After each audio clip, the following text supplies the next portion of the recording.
Now, a tribe of a totally different genre is the tribe's leader, Louis Viljoen, playwright and director of The Grass Widow, which opens at the Masambe Theatre on Tuesday the 31st. Louis, hello and welcome. Thank you for having me. Okay, so the play is called The Grass Widow. Now, what is a grass widow before we go into that specific lady? It's a term that suggests that a husband or a partner is away for such an extended period of time that their spouse or their partner feels like a widow. So it's somebody who's made widowed by the absence of someone else. So it's not that someone has passed away. It's just that somebody has been away for a long time. So they feel like a widow. So she has a lot of alone time, which she didn't really want, but it happens because of circumstances. Yeah. But in our play, we internalize that and we make that more of a metaphor for who she is as a person. Yeah. So that's a grass widow. Now the play is called The Grass Widow. So in this particular grass widow, what motivates her and what sets her off? What are the issues that she's having to deal with? Well, it's about a person who's looking back at two specific relationships in her life, and how that has shaped her into the person that we see on stage, and she explores this by looking at herself from different sides. She even changes how she speaks about herself. In the first part of the play, she refers to herself as she, and then in the second part of the play, she refers to herself as I. By her doing this, the audience will get to know her and realize that there's something else under the surface about this person, something a little bit disturbing, something a little bit dark, but I think something relatable as well. I was going to ask you, so it is relatable, so people they can actually get, I know where she's coming from. Yes, I think so, because I think we all have a well inside of us. You know, we all have something hiding inside of us, and some people explore it through art, and some people keep it under.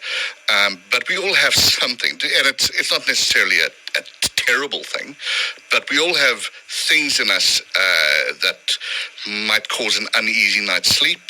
And I like to bring those things up. I like to wade into those waters. So she's had quite a bit of time now to reflect on herself and reflect on her life, and there's issues, as you said, that she's not comfortable with. So how does she actually going about dealing with them? By constructing personas for herself, by imagining herself in scenarios and as other people, and that is how she tells us who she is. You know, so we learn through her storytelling. She is an unreliable narrator, but the goal is for the audience to try to figure this mystery out. So if I was a person who knew her in my life, and we cross paths kind of thing, and I can sort of sense she's changing, what do I have to watch out for? I would say for this particular character is do not cross her. That's sort of the thing. So, and the play also deals with her capacity, and I think our capacity and our need and our lust for revenge, and what happens when you cross that particular Rubicon into wrath. Oh my goodness! So tell us about your cast member, the lady that's taken the part, because she's legendary as well. Oh yeah, no, she's great. Emma Kotze.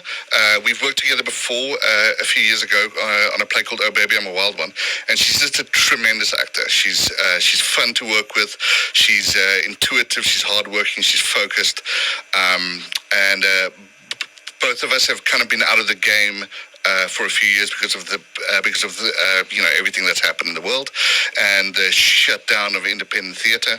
So we've both been kind of out of it. So it's been really great to be on the floor with her as we're both rediscovering this thing we love.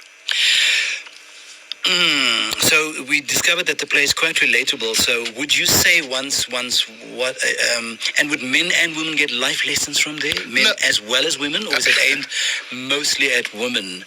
No. I think it's for everyone. While not being a play that's for everyone. You know, this is not family fare. It's quite a dark play. We are not setting out to teach anyone anything. We are telling a story, and we're hoping that the story is entertaining, and we're hoping that people take something from it. But I'm not going to dictate what an audience member should take from it. That's interesting. So we can go as together to see the play, and we get different things from it, and the people next to us can get different things from it. I hope so. Yeah. I mean, that's always the goal. If it becomes so one-sided that a play is just about one thing, then it becomes, I find, unwatchable. You know, and to talk down to an audience like that, I think is very dumb. So we just hope that it sparks some conversation.